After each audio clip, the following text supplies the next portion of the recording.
இன்னைக்கு வந்துட்டு ஒரு ஆள் வந்துட்டு சோத்துல சாம்பார் அப்படின்னு சொல்லி கதறிக்கிட்டு இருக்காங்க. என் வீட்டுக்காரர் தான். எங்கள் ஊர் சைடில் வந்து பார்த்திங்கன்னா இந்த ஆடிப்பெருக்குக்கெல்லாம் வந்து வடை பாயசத்தோடு தான் வந்து சாப்பாடு செய்வாங்க. நான்வெஜ் எடுக்கிற பழக்கம்லாம் கிடையாது. எங்கள் மாமியார் வீட்டு சைடு தான் வந்து நான்வெஜ்ஜில் எடுப்பாங்க. நான் இன்னைக்கு வந்துட்டு சாம்பார் ரசம் கூட்டு பொரியல் தான் வந்து வைக்க போகிறேன். ஒரு ஆள் வந்து கதறிக்கிட்டு இருக்கேன், அட்லீஸ்ட் மீனாவது எடுத்து வரத்துக்கலாம் அப்படின்னு சொல்லிட்டு அதுக்கு தான் மீன் எடுக்கணும்னு சொல்லிட்டு பக்கத்தில் ஒரு ஆன்ட்டி கூட அவங்க கூப்பிடுவாங்க. இவங்களா அவங்க 2 பேரும் தான் எப்போயுமே மீன் வாங்க போவாங்க. வாங்கிட்டு வராதிங்க, காய்கறி தான் வாங்கிட்டு வரணும்னு சொல்லி அனுப்பிச்சிருக்கேன். சரி ஃபஸ்ட் நம்ம பருப்பை வேக போட்டுடலாம். நான் என்ன முடிவு எடுத்தேனோ அதான் வந்து செய்வேன். ஏன்னா நம்ம ஆடிப்பெருக்கெல்லாம் வந்து நான்வெஜ் எடுக்கிறது இன்றைக்கி வந்து சாமி தான் வந்து கும்பிட முடியாது. கொஞ்சம் உடல்நிலை சரியில்லாத காரணத்தில் நம்மளால கோயிலுக்கு இன்றைக்கி போக முடியாது. அதனால சரி வடை பாயசமாக செஞ்சு சாப்பிட்லாம் அப்படின்னு சொல்லிட்டு தான் பருப்பு இதில் வேக போடலாம்.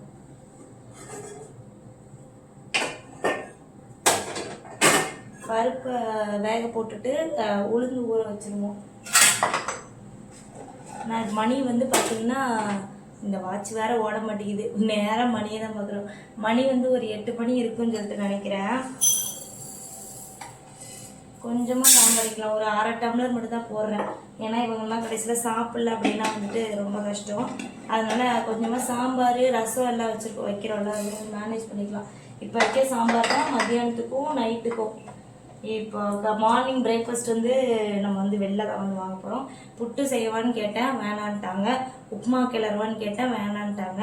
பூரி செய்வான்னு கேட்டேன், யோசிச்சுட்டு அதுக்கும் எதுவும் பதில் சொல்லலை. அப்போ நீங்கள் வெளிலே வாங்கிட்டு வந்துடுங்க அப்படின்னாச்சு. எதாவது செஞ்சு தரேன்னு சொன்னால் அதுக்கு சரின்னு சொல்லணும். எதுக்கு வந்து சரின்னு சொன்னால் சரி போங்கப்பா அப்படின்னு இருக்காச்சு.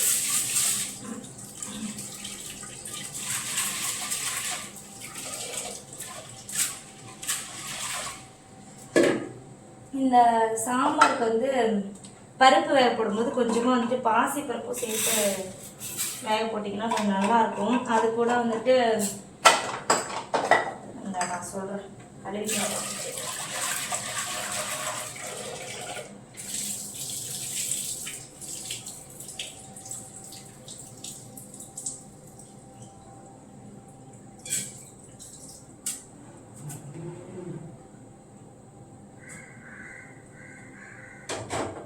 சொம்பை காணவில்லை. கொஞ்சம் பாத்திரம் தான் இருந்துச்சு, நைட்டு சாப்பிட்ட பாத்திரம் கொஞ்சம் இருந்துச்சு, அதை விளக்கி விட்டுட்டேன் காலையிலே. ஏன்னா இன்னைக்கு அவங்க அப்பாவுக்கு லீவு அப்படிங்கவும் நம்ம அசால்ட்டாக படுத்துங்கேச்சும் ஒரு 2-3 தட்டு தான் இருந்துச்சு, அதை விளக்கிட்டேன். இல்லைன்னா நைட்டே வந்து கழுவி வச்சு தான் படுக்கிறது. இல்லைன்னா காலையில் எழுந்திரிச்சு வந்தோம்னு வச்சுக்கோங்க, அந்த பாத்திரத்தை பார்த்தோன்னே நம்ம இன்னைக்கு சமைக்க வேணான்ற மைண்ட் செட்டுக்கே வந்துடுவேன். நான் பார்த்தீங்கன்னா உளுந்து ஊற வச்சிடலாம். எனக்கு வந்து உளுந்த வடை சத்தியமாக நான் வாழ்நாளில் ஒரு 2-3 வாட்டி தான் ஃப்ரெண்ட்ஸ் போட்டிருக்கேன். அதுவே வந்து கேவல கன்றாவியில் தான் வந்திருக்கு. இருந்தாலும் திருப்பி அதை நான் செஞ்சுக்கிட்டே தான் இருப்பேன். அதுக்காக நம்ம மனசு தளர்ந்து அதை விடக்கூடாது பாருங்க. என் வீட்டுக்காரர் என்ன சொல்லுவாங்கன்னா, நீ ஒன்று செய்ய தான் உனக்கு வரும் அப்படின்னு சொல்லுவாங்க. நான் இப்போ வரைக்கும் அந்த மீன் குழம்பு வந்து பர்ஃபெக்டாக வைக்கவே இல்லை. இருந்தால் ஐயோ போச்சு இப்படிதான் ஆர்வக்கோளாறு மாதிரி எல்லாத்தையும் வேஸ்ட் பண்ணுறது தான் என்னோட வேலை. நிறைய செஞ்சிருச்சு. இதில் ஒரு ஐயோ பட்டை போட்டுச்சுன்னா அதுவும் உள்ள போயிடுச்சு. பட்டை வராது. இதில் வண்டெல்லாம் வராமல் இருக்கிறதுக்கு நான் வந்து இதுக்குள்ளே பட்டையை போட்டு வச்சுருந்தேன். நீ வரியா வா, இந்த இடத்துல நான் தனியாக வச்சிடுறேன்.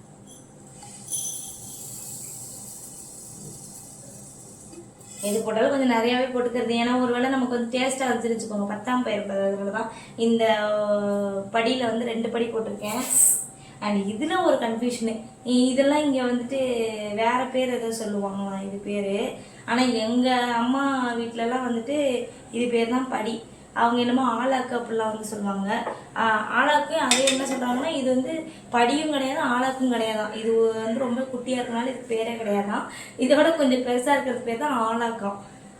ஆனால் இது வந்துட்டு நாங்கள் படின்னு தான் சொல்லுவோம். இதில் வந்து 2 படி வந்து இப்போ உளுந்து போட்டாச்சு.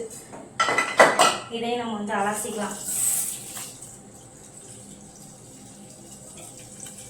இதை வந்துட்டு இப்போ ஃப்ரிட்ஜுக்குள்ளே வச்சுக்கலாம். ஏன்னா ஒரு 1 மணி நேரம் ஆகட்டும், ஃப்ரிட்ஜுக்குள்ளே இருக்கட்டும். ஐயோ இந்த வாழைத்தண்டுக்கு வந்த சோதனை, இதை வாங்கி 1 வாரம் ஆகிப்போச்சு. இன்னும் கிடக்கட்டும் நம்ம சேர்த்து. இந்த சாம்பாரோட இதுக்குள்ள பச்சை மிளகாய்,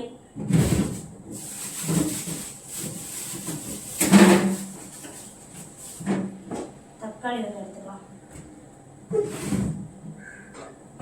அவங்க அப்பா வந்து வர்றக்குள்ளேயும் நம்ம எல்லாத்தையும் வந்து கட் பண்ணி செஞ்சு வச்சிட்டோம்னா வந்தோம் டகடகன்னு தாளிச்சுக்கலாம். ஆனால் காய்கறி ஒன்றுமே இல்லை, இந்த முருங்கைக்காய் மட்டும்தான் வந்து இருக்குது. வாங்கிட்டு வர சொல்லியிருக்கேன் சாம்பாருக்கு. அப்புறம் வந்து புடலங்காய் கூட்டு செய்யலான்னு இருக்கேன். பீட்ரூட் இருக்கும், அதான் நான் சொன்னாப்புல பீட்ரூட் எடுத்துக்கலாம் சொன்னோன்னு ஞாபகம். பீட்ரூட் ஒரு பொரியல் வந்து பண்ணிடலாம். புடலங்காய் கூட்டு அவ்வளோதான் நம்மளால பண்ண முடியும். அப்புறம் ஒரு வடை பாயசம், அவ்வளோதான். அவ்வளோதான் ஃப்ரெண்ட்ஸ். நான் வந்து ஓரளவுக்கு எல்லாமே கட் பண்ணிட்டேன். பீட்ரூட் பொரியலுக்கு பீட்ரூட்டை கட் பண்ணி வச்சுருக்கேன். அதுக்கப்புறமா சாம்பாருக்கு வந்து பார்த்தீங்கன்னா வெள்ளை பூசணிக்காவும் முருங்கைக்காவும் போட்டு தான் சாம்பார் வைக்க போகிறேன். இங்கே இருக்குது. அதுக்கப்புறமா ரசத்துக்கு வந்துட்டு மிளகு சீரகம்லாம் அடித்து வச்சுருக்கேன். புடலங்காய் கூட்டுக்கு இல்லை அங்கிட்டு போங்கடா, இங்கே 2 பேர் வந்துட்டு நின்றுட்டுருக்காங்க. புடலங்காய் கூட்டுக்கு வந்து பார்த்தீங்கன்னா புடலங்காய் இனிமேல் தான் கட் பண்ணணும். ஹஸ்பண்ட் வந்து கடலைப்பருப்பு வாங்க போயிருக்காங்க. அவங்க வந்தோன்னு தான் அதை ஊற போடவே செய்யணும். சரி ஃபஸ்ட் நம்ம இப்போ இந்த சாம்பாருக்கும் ரசத்துக்கும் வந்து தாளித்து விட்டுக்கலாம். சாம்பாருக்கு நம்ம ஒன்றும் பெரிய அளவில் அம்மாடியே இந்நேரம் கீழே விழுந்துருக்கும். நல்ல வேலை இந்த பெரிய வடச்சட்டியில் சாம்பாருக்கு தாளித்து விட்டுட்டு இதில் வந்துட்டு ரசத்துக்கு தாளிச்சு விட்டுருவோம். ரசத்துக்கு இன்னும் கரைக்கவே இல்லை, அதான் ஃபஸ்ட்டு சாம்பார் மட்டும் தாளிச்சு விட்டுருவோம் அப்படின்னு சொல்லிட்டு தான். நான் ஒன்றும் பெருசாக வித்தியாசமாலாம் எதுவும் செய்ய மாட்டேன். என்னடா தம்பி எங்க சாமி, தம்பியை கூப்பிடு மித்திரம்மா.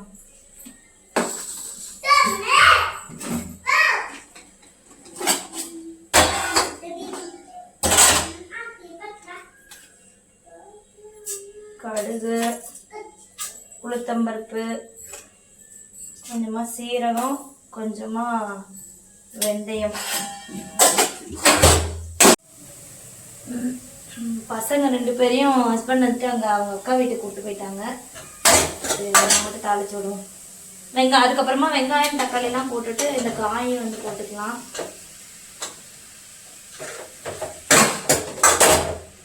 ஏமா சாம்பார் கூட எங்களுக்கு வைக்க தெரியாது நீ சொல்லி கொடுத்துட்டு இருக்கியா அப்படின்னு நினைக்கிறேன். நான் இருந்தாலும் ஒருத்தவங்க ஒரு மாதிரி வைப்பாங்க இல்லையா, நான் எப்படி வைக்கிறேன் அப்படின்றத வந்துட்டு நான் சொல்கிறேன். சும்மா டீட்டெயிலெலாம் சொல்ல. நான் என்னென்ன போடுவேன்னா வந்துட்டு 1 ஸ்பூன் சாம்பார் தூள், இல்லை 2 ஸ்பூன் கூட போட்டுக்கோங்க ஒரு காரத்துக்காக. 2 ஸ்பூன் சாம்பார் தூள், அது கூட வந்துட்டு 1 ஸ்பூன் குழம்பு மிளகாத்தூள், அதுக்கப்புறமா ஒரு அரை ஸ்பூன் வந்துட்டு மிளகாத்தூள், அது கூடயே வந்துட்டு ஒரு ஸ்பூன் ஃபுல்லாகவே வந்து மல்லித்தூள் வந்து போடுவேன். இப்படி தான் நான் வந்துட்டு சாம்பார் வைப்பேன். டேஸ்ட் ரொம்ப நல்லாயிருக்கும். நீங்கள் வந்து வெறும் சாம்பார் தூள் மட்டும்தான் போடுறீங்க அப்படின்னா நீங்கள் இந்த மாதிரி செஞ்சு கொடுங்க. இது வந்து மல்லித்தூள். நீங்கள் அந்த மாதிரி செஞ்சு பாருங்கள், சூப்பராகவே வந்துட்டு இருக்கும். இது நான் எல்லாமே வந்து கடையில் வாங்கினதா. சாம்பார் தூள் நான் இன்னும் வீட்டிலலாம் அரைக்கலை. இது என்னது, இது குழம்பு மிளகாத்தூள். இது 1 ஸ்பூன் வந்து போட்டுக்கலாம்.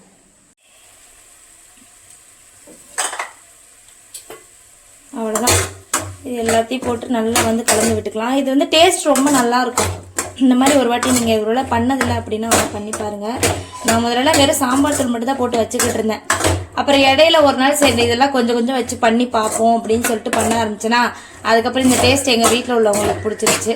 அதனால அதுலேருந்து இதே வந்துட்டு பண்ண ஆரம்பிச்சாச்சு. இது அவ்வளோதான். இது நல்லா இது பண்ணியாச்சு. இன்றைக்கி வேறு ஏகப்பட்ட வேலை இருக்குது. நான் வேறு மாவு அரைக்கிறதுக்கு அரிசியெல்லாம் வேறு ஊற வச்சுருக்கேன். இது நல்லா வந்துட்டு கொஞ்சம் தாராளமாகவே தண்ணியை ஊற்றி விட்டுருவோம். அது படத்தில் வெந்து கிடக்கட்டும். இது வேகட்டும். அதுக்குள்ளேயும் எங்கிட்ட வந்து பார்த்திங்கன்னா ரசத்துக்கு வந்து கரைச்சி எடுத்துக்குவோம். ரசத்துக்கு 3 தக்காளி, கொஞ்சமாக கருவேப்பிலை, மல்லி இலை, அது கூட உப்பு வந்து போட்டு வச்சுருக்கேன். ஏன்னா இந்த பீட்ரூட் பொரியல் கூட தாளித்து விடலாமா பேசாமல், அது படத்தில் வெந்துட்டு கிடக்கும். ஆமாம், நம்ம வந்து ஃபஸ்ட்டு இதெல்லாம் கரைக்கிற நேரம் வந்து பீட்ரூட் பொரியலுக்கு ஒரு 2 வெங்காயத்தை வெட்டினோம்னா அது வெந்துட்டு கிடக்கும். அதுக்குள்ளே நம்ம இந்த சின்ன சின்ன வேலைகள்லாம் கூட பண்ணிக்கலாம். பீட்ரூட் பொரியல் எப்பயுமே வரமிளகால தான் வந்து தாளிப்பேன். இன்றைக்கி வந்துட்டு பச்சை மிளகாய் தாளிச்சு பார்க்கலாம்னு சொல்லிட்டு பச்சை மிளகாய் தான் வந்து போட்டுருக்கேன்.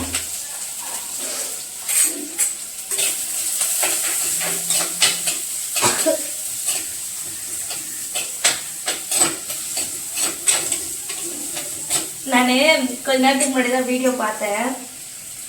இந்த ஆடிப்பெருக்குக்கெலாம் வந்துட்டு வெரைட்டி ரைஸ் தான் செய்வாங்களாமே. சரி ஆடிப்பெருக்குக்கு என்னென்ன ஸ்பெஷலாக வித்தியாசமும் செய்கிறாங்கன்னு பார்த்தா எல்லாம் வெரைட்டி ரைஸாக செஞ்சு வச்சுருக்காங்க. சரி ஓகே. ஆனால் நான் கோயம்புத்தூர் சைட்லாம் வந்து முக்கால்வாசி வந்து வடை பாயசம் தான் இன்றைக்கி சாப்பாடு செய்வாங்க. அதனால சரி ஒரு வீட்லேயும் ஒரு வழக்கம், நம்மளோட இஷ்டம் தானே. எனக்கு இன்றைக்கி வெரைட்டி ரைஸ்லாம் சாப்பிடணும் போல இல்லை. இந்த இன்னைக்கு சாம்பார் ரசம்லாம் வச்சு சாப்பிடணும் போல தான் இருக்குது. அதனாலே சரி ஓகே செஞ்சுருவோம். அப்பா ஊர்லேருந்து வந்திருக்காரு, திருப்பி போயிட்டாரு. திருப்பி எதுக்காக வந்திருக்காருன்னா இங்கே அவர் வந்து கேட்ரிங்கில் வந்து ஒர்க் பண்ணுறாரா. ஸோ எல்லா ஊர்லேயும் அவருக்கு வந்து வேலை இருக்கும். இன்றைக்கி அது வந்து வெஸ்ட் மாம்பலமில் வந்துட்டு வெஸ்ட் மாம்பலமா இல்லை வடபழனின்னு நினைக்கிறேன். ஆமாம் வடபழனியில் வந்து ஏதோ மேரத்தானா இன்னைக்கு. அங்கே ஒரு 2000 பேருக்கு வந்து சமைக்கிறதுன்னு சொல்லிட்டு அவர் அப்புறம் கூட நிறைய பேர்லாம் போயிருக்காங்க. இன்னைக்கு காலையில் வேலை முடிஞ்சிடும். இன்னைக்கு வந்து ஞாயிற்றுக்கிழமை. இன்னைக்கு காலையில் வேலை முடிஞ்சிருச்சோமா. முடிஞ்சாலும் மத்தியானம் வரேன் பாப்பா, வந்துட்டு சாப்பிட்டு அப்புறம் நான் கிளம்புறேன் அப்படின்னு சொல்லி சொன்னார். ஸோ அவருக்கு சேர்த்து தான் வந்து சமைக்கிறேன். எப்பயும் இங்கே சென்னைக்கு வேலைக்கு வந்தாருன்னா அப்படியே வேலையை முடிச்சுட்டு அப்படியே போயிடுவார். இங்கே வீட்டு பக்கம் வரமாட்டார். இந்த வாட்டி இவங்க 2 பேர்த்தையும் பார்த்துட்டு இவருக்கு வந்து போகிறதுக்கு மனசு இல்லை. அதனால இவங்க 2 பேர்த்தையும் பார்த்துட்டு போகிறேன் அப்படின்னு சொல்லிட்டு வரேன்னு சொன்னார். சரி ஓகேன்ட்டு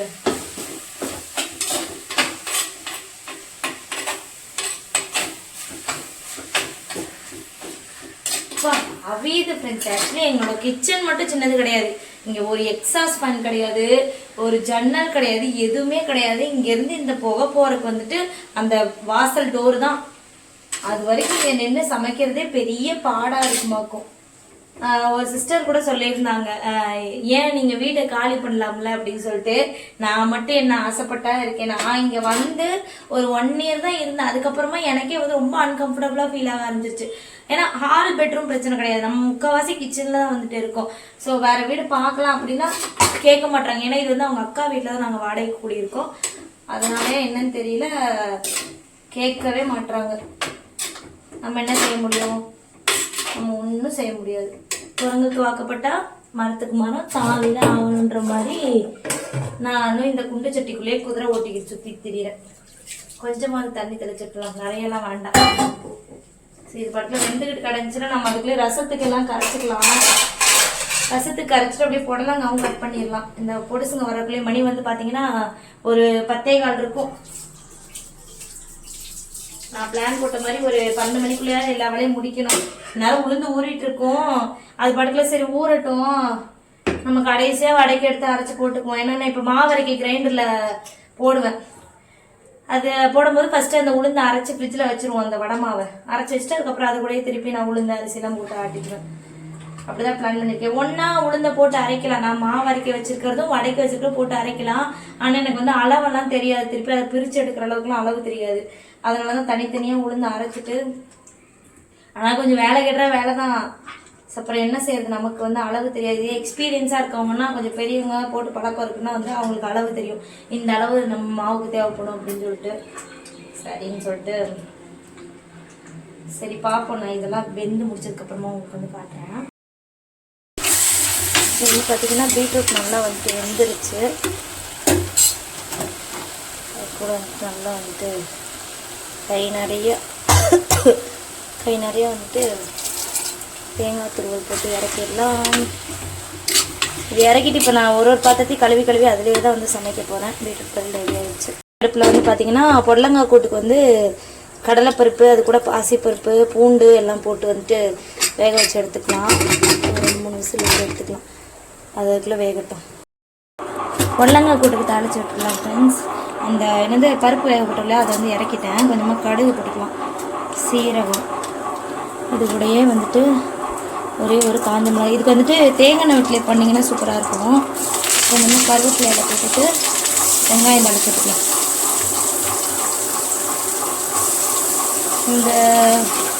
இந்த மெத்தட் வந்து ரொம்ப சூப்பராக இருக்கும். அதனால தான்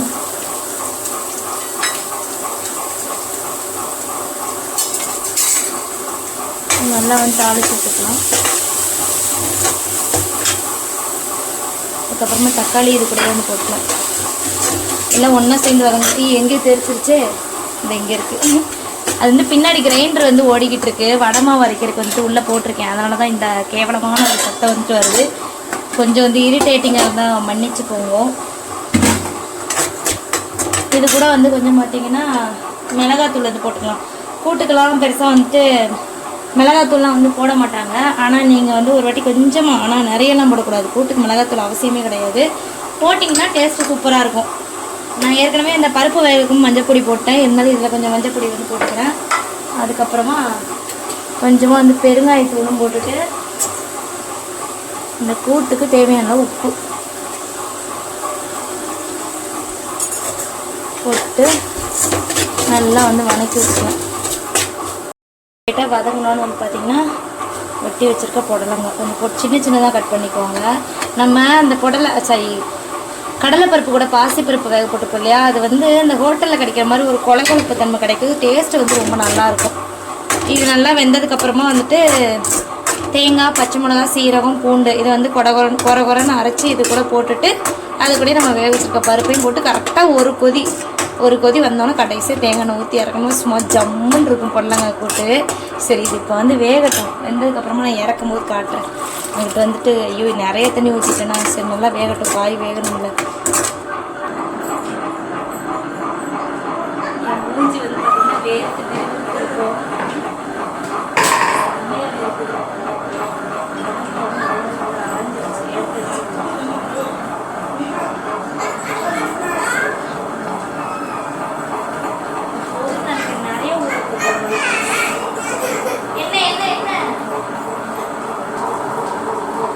இதுவே வந்து கரெக்டாக இருக்கும். இதை எடுத்து வச்சுட்டு பேலன்ஸ் வந்துட்டு இட்லி மாவு கூட எடுத்து வச்சுக்கோங்க. இதுக்கு மேலே நம்ம போட போகிறோம். இதுவே வந்து அதிகமாக தான் இருக்கும். இதை வந்து இப்போ வந்து ஃப்ரிட்ஜில் வந்துட்டு வச்சிட போகிறேன். ஃப்ரிட்ஜில் வச்சிட்டோம்னா அது பாட்டுக்குள்ளே இருக்கும். சாம்பார் வந்து பார்த்திங்கன்னா நல்லா வந்து கொதிச்சிருச்சு. அது கூட வந்துட்டு கொஞ்சமாக மல்லி இலையும் கடைசியாக கொஞ்சமாக துருவின தேங்காய். யாரெல்லாம் சாம்பார் மேலே தேங்காய் துருவீங்கன்னு சொல்லிட்டு தேங்காய் துருவல் ஆட் பண்ணுவீங்கன்னு சொல்லிட்டு கமெண்ட்டில் சொல்லுங்கள். ஏன்னா நாங்கள்லாம் வந்துட்டு போடுவோம். அவ்வளோதான். அதை அப்படியே வந்துட்டு இறக்கிட்டோம்னா சூப்பராக வந்து சாம்பார் பார்த்தீங்கன்னா கூட்டு நல்லா சூப்பராக வந்து பொடலங்காலாம் வெந்து அது கூட கடலைப்பருப்பெல்லாம் போட்டு மிக்ஸ் பண்ணிட்டேன். இது வந்து தேங்காய், பச்சை மிளகா, சீரகம் அரைச்சி விழுதெல்லாம் கிடையாது. கொஞ்சம் குறைதான் அரைக்கணும். ஆனால் நான் வந்துட்டு கொஞ்சம் வந்து அரைய மாட்டேங்குது. கொஞ்சம் லேசாக வந்து தண்ணி தெளிச்சிட்டேன். அவ்வளோதான். கொத்தமல்லி இலையெல்லாம் தூவி சூப்பராக வந்து கிண்டிட்டோம்னா சூப்பரான கூட்டு ரெடி. அப்படியே சாப்பாட்லேயும் போட்டு. ஆனால் இது கொஞ்சம் திக்காக தான் வந்து பண்ணணும். நான் வந்து சரி பசங்களுக்கு வந்துட்டு கொஞ்சம் சாப்பாட்டுலலாம் பரட்டி ஊட்டலாம் அப்படின்றக்காக தான் கொஞ்சம் வந்து தண்ணியாக பண்ணியிருக்கேன். நீங்கள் பண்ணுற மாதிரி இருந்தால் கொஞ்சம் வந்து திக்காக வந்து பண்ணிக்கோங்க. சூப்பராகவே வந்துட்டு இருக்கும். இந்த மாதிரி லைட் ஒரு கலரில் வந்து பாருங்கள் சூப்பராக இருக்கும். கடைசியாக வந்துட்டு அப்படியே கொஞ்சமாக தேங்காய் எண்ணெய் பச்சையாக சொன்னால் செம்மையாக இருக்கும். கண்டிப்பாக வந்து ட்ரை பண்ணி பாருங்கள். முக்கியமாக பாசிப்பருப்பு வந்து போடுறது மறந்துடாதீங்க. சூப்பராக வருது இருக்கும். அவ்வளோதான். இதையே ரெடி பண்ணிட்டு வந்து பார்த்திங்கன்னா ரசத்தை இறக்கிட்டேன். சாம்பார் ரெடி ஆகிடுச்சு, ரசம் ரெடி ஆகிடுச்சு. அதுக்கப்புறமா இங்கே வந்து பீட்ரூட் பொரியல், அப்புறம் வந்து கூட்டு ரெடி ஆகிடுச்சு. இப்போ வந்துட்டு பார்த்திங்கன்னா நம்ம ஆல்மோஸ்ட் எல்லாமே ரெடி பண்ணிட்டோம். இன்னும் வந்துட்டு வடையும் பாயாசம் மட்டும் தான் பேலன்ஸ் இருக்குது. அதுக்குள்ளே மாவு அரைச்சேன்னா சரி இதை நல்லா கலந்து வச்சுருவோம் அப்படின்னு சொல்லிட்டு கலந்துக்கிட்டு இருக்கேன்.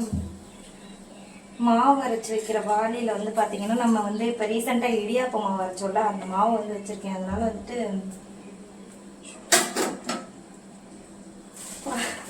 பாத்திரம் எதுவும் இல்லாதனால இவ்வளோ பெரிய குண்டால தான் வந்து கலக்கிட்டுருக்கேன். கலக்கிட்டு ஒன்றில் உப்பு போட்டு கலந்து வச்சுருவேன். இன்றைக்கி நைட்டு ஊற்றுறக்கு. இன்னொன்றில் வந்து உப்பு போடாமல் மாற்றி வச்சுருவேன். ஏன்னா எனக்கு இந்த மாவு வந்து பார்த்திங்கன்னா ஒரு 3 நாளைக்கு வரும்.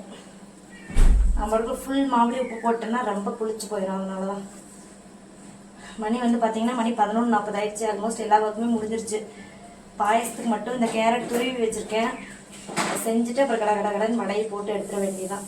எப்படி 12:30 ஆயிடும்னு சொல்லிட்டு நினைக்கிறேன். ஒரு அடுப்பில் சாப்பாடு வச்சுருக்கேன். இருக்கிறதே 2 அடுப்பு தான். இப்போ வந்து நம்ம உளுந்து வடைக்கு ரெடி பண்ணிக்கலாம். பாயாசம் எடுத்து வச்சுக்கிட்டு இந்த மாவு அரைச்சல்லையே அதுலேருந்து கொஞ்சம் அரிசி மாவு அப்படியே வந்து எடுத்து வச்சுருக்கேன். ஒரு இவ்வளோ அளவு எடுத்து வச்சுருக்கேன். அதை போட்டு ஃபஸ்ட்டு வந்து இந்த மாதிரி பண்ணிக்கணும். இந்த மாதிரி நல்லா வந்து பீட் பண்ணாதான் வடை நல்லா வந்து ஃப்ளப்பியாக கிடைக்கும். இந்த ஏர்லாக்லாம் வந்து ரிலீஸ் ஆகும். நான் ஒன்றும் பெரிய வடை எக்ஸ்பெக்ட்லாம் கிடையாது. எனக்கு தெரிஞ்சதை சொல்கிறேன். ஆனால் இந்த வடை வந்து எப்படி வரும்னு எனக்கு சத்தியமாக தெரியாது. சுற்றுச்சு போச்சு. உப்பு இனிமேல் தானே போடுவாங்க. நல்லா இந்த மாதிரி 5 விரலையும் வச்சுட்டு இப்படி இப்படி இப்படி இப்படின்னு பண்ணோம்னா, நானே நிறைய புக்குக்கெல்லாம் படிச்சுலாம் வந்து எனக்கே வந்து தெரியும் இப்படிலாம் பண்ணணும். இல்லைன்னா எனக்கெல்லாம் ஒரு கன்றாவையும் தெரியாது.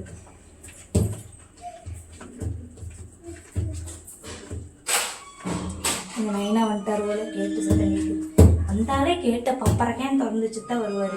மெதுவாகவே திறக்க மாட்டார். அவர் பேசாமல் நட போட சொல்லுவோமா, என்ன செய்யறாருன்னு தெரியல.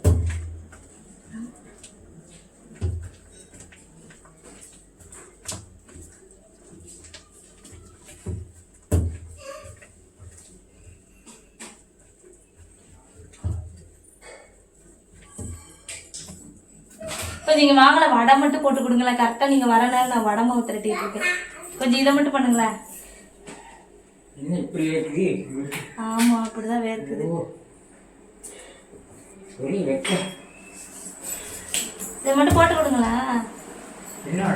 உளுந்த வடை தான் போட்டு தருவீங்களா? அது வரைக்கும் மாவு இப்படி இருந்தா ஒன்றும் ஆகாதா? அவர் வந்துட்டு கொஞ்ச நேரம் இருன்னு சொல்லிட்டாரு. நான் அப்புறமா போட்டு தந்தாரு. ஆனால் அவர் அப்புறமா போடுற வரைக்கும் எனக்கு வந்து பொறுமை கிடையாது. ஏன்னா அவர் தம்பி வந்து இருந்துச்சுட்டான். ஸோ அதனால நம்மளே வந்து போடுவோம். சரி, அவரே இவ்வளோ தூரத்துலேருந்து வேர்த்தி குட்டி முடிச்சிட்டோட வந்து அம்மா வந்து குட்டி முடிச்சிட்டான்றதை விட மித்ரானாதான் ஆனந்தமாக இருக்கு.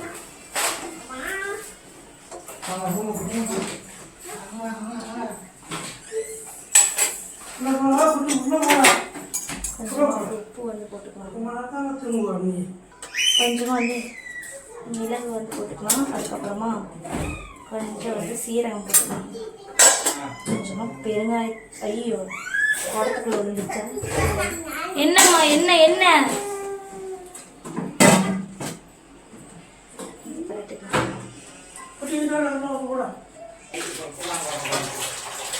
இங்கே பக்கத்தில் ஒரு கிண்ணம் இருக்கு. அதை வச்சுட்டு இன்னும் ஷேப்பே வரல.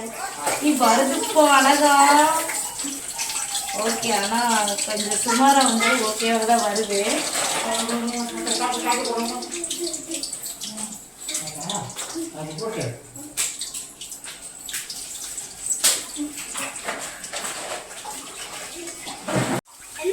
இங்கே இன்னொரு வாட்டி சொல்லுங்க. ஃப்ரெண்ட்ஸ், இதெல்லாம் வந்து நான் போட்ட வடை. அடுத்து வந்து எங்கள் நைனா போடுவார். அவர் வந்து எப்படி போடுவாருன்றத பார்ப்போம். இது வந்துருச்சா? எடுத்துருவா எடுத்துருவா. புரியல. சரி சரி, ஒரு வாட்டி தான் வேக வைக்க முடியும். 2 வாட்டிலாம் மணி ஆகி போச்சு. அவங்களுக்கு வேறு சோறு ஊட்டணும்.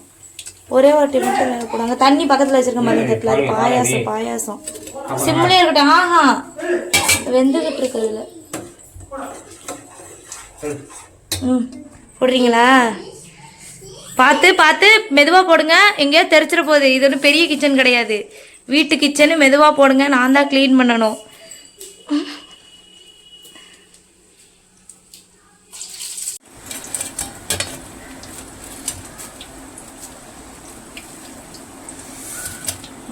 கொஞ்சம் அதிகப்படுத்திருங்க.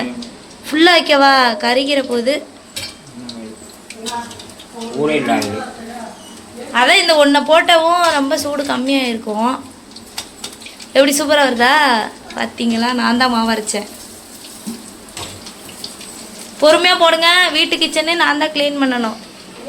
ஏன் இவ்வளோ தூரம் நான் இதை அழுத்தமாக சொல்கிறேன்னா, எங்கள் நைனா வந்துட்டு கல்யாண மண்டபத்தில் சமைக்கிற ஞாபகத்தில் வந்துட்டு எல்லாத்தையும் தெரித்து பரப்பி வச்சுருவார். அப்புறம் நம்ம தான் வந்துட்டு க்ளீன் பண்ணிட்டு கிடக்கணும். அவர் போட்டது உருண்டையாக வந்திருக்கு. நான் போட்டது கொஞ்சம் நல்லா தான் வந்திருக்கு. ஓகே, வடை வந்து பார்த்தீங்கன்னா அப்படியே போட போட காலி ஆகிட்டே இருந்துச்சு. அவ்வளோ சூப்பராக இருந்துச்சு வடை. வெளியில் நல்லா கிறிஸ்பாக உள்ள சாஃப்டாக சூப்பராக இருந்துச்சு. மிக்சியில் அரைக்காமல் நான் இன்றைக்கி தான் வந்து ஃபஸ்ட் டைம் கிரைண்டரில் அரைச்சிருக்கேன். செம்ம சூப்பராக இருந்துச்சு.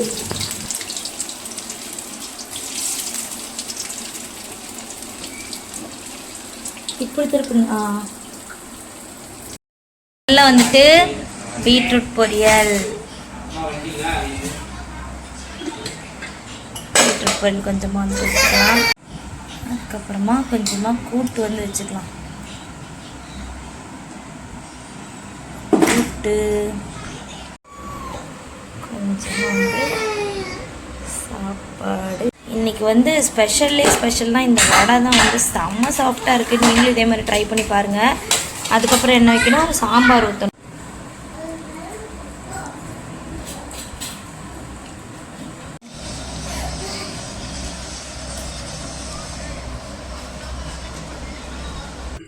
அவ்வளோதான் ஃப்ரெண்ட்ஸ், இன்றைக்கி எங்கள் வீட்டில் ஆடிப்பெருக்கு ஸ்பெஷல் இதுதான். உங்கள் வீட்டில் என்ன ஸ்பெஷல்னு சொல்லி கமெண்ட்டில் சொல்லுங்கள்.